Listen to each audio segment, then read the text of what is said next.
Queridos estudantes, olá!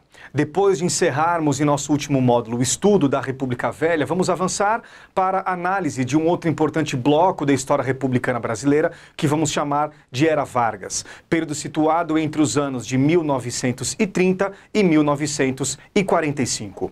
No entanto, não podemos pensar que a Era Vargas também constitua um bloco monolítico da nossa trajetória política. Iremos identificar algumas fases e podemos dividir estes 15 anos em três períodos menores. O primeiro deles, governo provisório, um período intermediário que chamaremos de governo constitucional e uma fase final mais longa e mais importante que chamaremos de um Estado Novo. Comecemos por esses dois períodos iniciais. O governo provisório esteve situado entre os anos de 1930 e 1934 e ficou assim conhecido porque durante esses 4 anos o Brasil vai carecer de um texto constitucional determinando as regras do jogo. Afinal de contas, uma vez derrubadas as oligarquias tradicionais por um movimento armado liderado por Getúlio Vargas, o Brasil só passará a ter uma nova Constituição 4 anos depois. E todas as regras baixadas por meio de decretos durante este período vão ter um caráter de provisoriedade.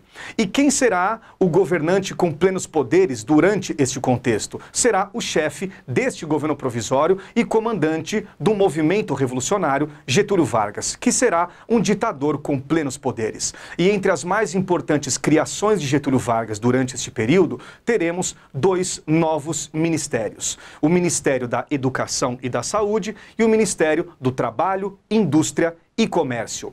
Este segundo ministério é muito importante porque nós já tomamos a consciência de que a política varguista será uma política de estímulo à industrialização no Brasil. Todavia, Getúlio Vargas vai dar o início à promulgação de um conjunto de leis protecionistas do trabalho com a finalidade de cooptar a classe trabalhadora para este seu novo projeto nacional. Entre outras criações importantes, nós teremos o chamado Código Eleitoral, que terá a finalidade de tirar das mãos dos governadores dos estados brasileiros o poder de controlar o processo eleitoral no Brasil.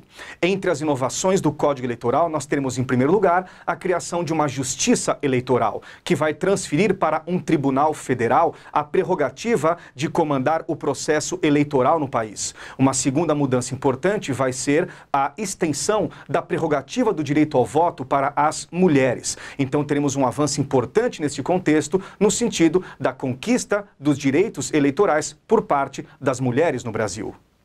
É claro que essas medidas criadas por Getúlio Vargas vão encontrar uma série de opositores. E entre os principais rivais de Getúlio Vargas estarão os membros da elite paulista, que no ano de 1932 vão organizar uma revolta armada com a finalidade de depor Getúlio Vargas. Ainda que este movimento tenha como pretexto a defesa de uma nova Constituição e do resgate da ordem democrática no Brasil, este movimento vai ter um forte sabor reacionário. Entretanto, este movimento paulista será um movimento bastante isolado no quadro dos estados brasileiros e será rapidamente derrotado pelas tropas federais leais à política de Getúlio.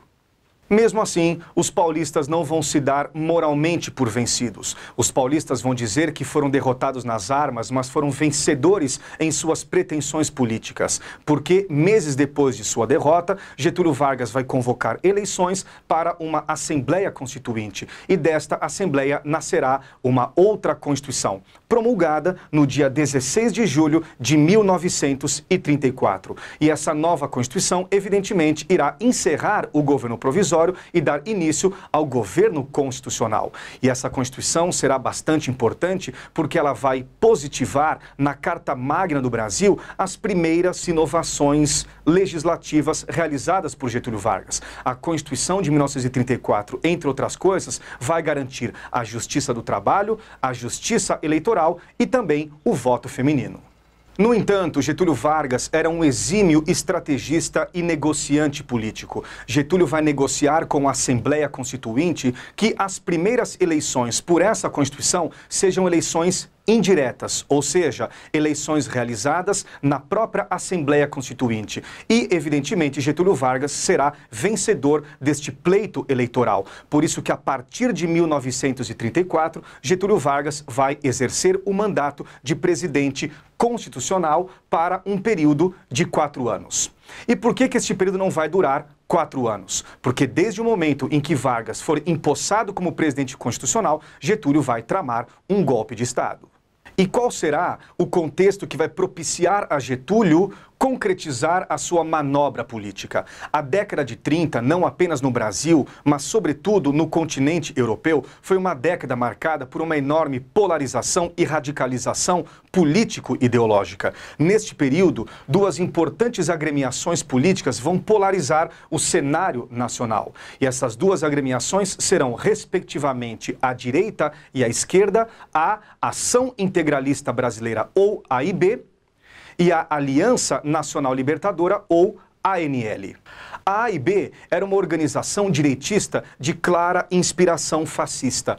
A ANL era uma organização de frente popular comandada pelo Partido Comunista do Brasil, cujo presidente de honra era, naquela altura da nossa história, o mais importante líder comunista nacional, o antigo tenente Luiz Carlos Prestes. Getúlio, portanto, vai explorar esse ambiente de polarização política para preparar o terreno do golpe. E o que fará Getúlio? Getúlio, diante da ameaça comunista no Brasil e no mundo, vai mobilizar os setores conservadores da nossa sociedade no sentido de colocarem a Aliança Nacional Libertadora na ilegalidade, algo que se realizará em meados de 1935. E uma vez colocada na ilegalidade, a Aliança Nacional Libertadora vai organizar um levante armado. Levante esse que será conhecido, que vai passar para a nossa história como Intentona Comunista. Um levante que vai mobilizar setores da soldadesca esquerdista no Brasil, nas cidades de Natal, Recife e Rio de Janeiro. Entretanto, como Vargas já esperava uma iniciativa como essa da parte dos comunistas, Getúlio estava preparado para uma feroz repressão. E diante desse levante, Getúlio Vargas vai caminhar no sentido da preparação do golpe. Getúlio vai buscar baixar no Brasil uma lei que fortaleça os seus poderes, preparando o terreno para uma escalada autoritária. Escalada essa que faz parte naturalmente de um plano golpista, dentro do qual Getúlio está buscando explorar o temor anticomunista dos setores mais conservadores da nossa sociedade. O que vai precipitar esse golpe vai ser quando, no ano de 1937, um plano forjado, criado pelos integralistas, for divulgado na imprensa brasileira de que a União Soviética estava tramando uma invasão do Brasil. Este plano falso, chamado de Plano Cohen, vai fortalecer o medo anticomunista dos setores conservadores da nossa sociedade e vai abrir o terreno para, no dia 10 de novembro de 1937, Getúlio dissolver o Congresso e baixar uma nova Constituição, na qual ele recuperará os seus plenos poderes. É o fim, portanto, do governo constitucional e o início do chamado período do Estado Novo, que nós iremos analisar no nosso próximo módulo. Bons estudos!